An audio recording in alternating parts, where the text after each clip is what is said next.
Hey people, welcome to LAB on this gloriously sunny day. I'm so happy to be coming to you from a reasonable temperature for the time of year, just for a change. Well done to those of you who've just finished your end of year exams as well and looking forward to having a few weeks off to chill out over the summer. And I'm sure exactly what you want to hear is all of the academic ways that you can spend your summertime. But I promise you that this isn't going to be a video that encourages you to spend every waking minute of your summer holidays preparing for your legal journey ahead. But it's just a few pointers of things that you could be doing if you were looking for ways to get ahead of the game before you start applying for training contracts next year.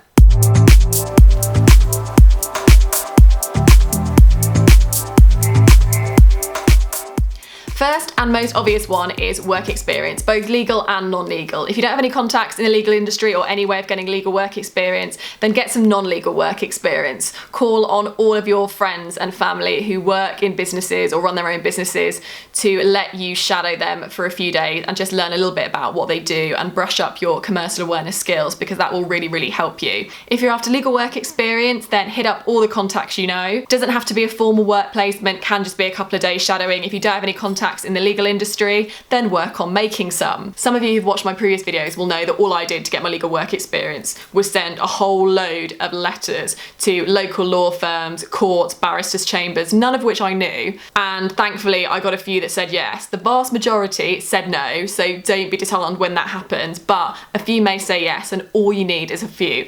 2 or 3 days shadowing is more than enough to qualify as some legal work experience and show that you're making an effort to understand what the legal work environment is like and that it's definitely for you. Building your contacts in the legal industry brings me on to my next point, which is to build your social media profile. So those of you who haven't yet ventured into the world of social media in law and would like to know a little bit more about LinkedIn and Twitter and how to use them and how to build a profile, please watch this video up here where I tell you all about how to build a professional profile online. And now is a really good time to do it because you can take a little bit more time over it and start building your contacts slowly, so you've got a really good base of connections by the time you start term again later in the year. Next thing I'd recommend is do some charity work or voluntary community work somehow. Charity work is so important because there's a huge focus on corporate social responsibility for all law firms, not just the major ones. So if you can show that you have already demonstrated some willingness to engage with your community and do some pro bono or charity work, that's really important and really good to have on your CV. If you're in the Birmingham area and you're looking for opportunities with local charities, then please let me know, because I can definitely hook you up with something that will be super fun, not that time consuming, and will hopefully help you build some networks in the local community as well. So just drop me a message either under here or on LinkedIn or whatever and I will hook you up. Next one, learn a skill. Having a broad and varied skill set is so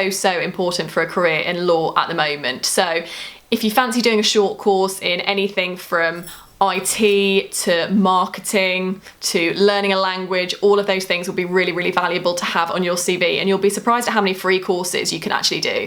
If you own a Mac, then the Apple shop have loads and loads of IT courses you can do which are free. Just go on the website and check out what's going on at your local Apple shop. I'll link the web link below so that you can have a look.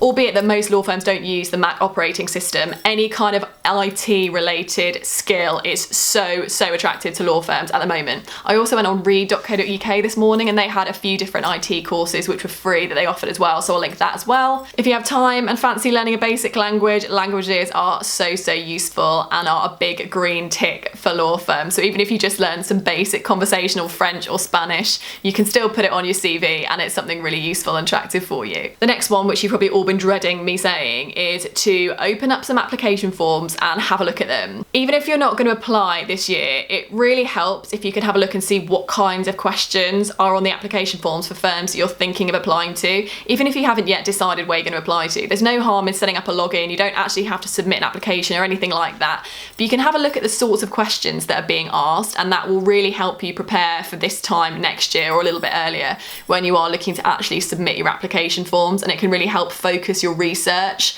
and help you plan your time when you're thinking about how you're going to attack these application forms. So that doesn't have to be a really horrible, daunting task. It can purely be just for you to have a look and see what you're up against rather than actually tackling the application forms this year. On that theme, some law firms also have open days over the summer. A few of them, you can check out what open days are available on lawcareers.net. I'll link that below. And also, if you're considering where to embark on the next stage of your legal education, if you're in that period where you're deciding where to do your LPC or your GDL, then lots and lots of of law school providers have open days over the summer, which you can go along to. Again, all dates available on lawcareers.net, which I'll link below. Finally, enter some competitions. This might seem like a bit of a random one, but actually there are some really, really good legal competitions out there offered by some of the major legal publications and educators. The two main ones that I'm thinking of are the Aspiring Solicitors Commercial Awareness Competition and Legal Cheek, who run a series of competitions throughout the year for blogging and vlogging and the like.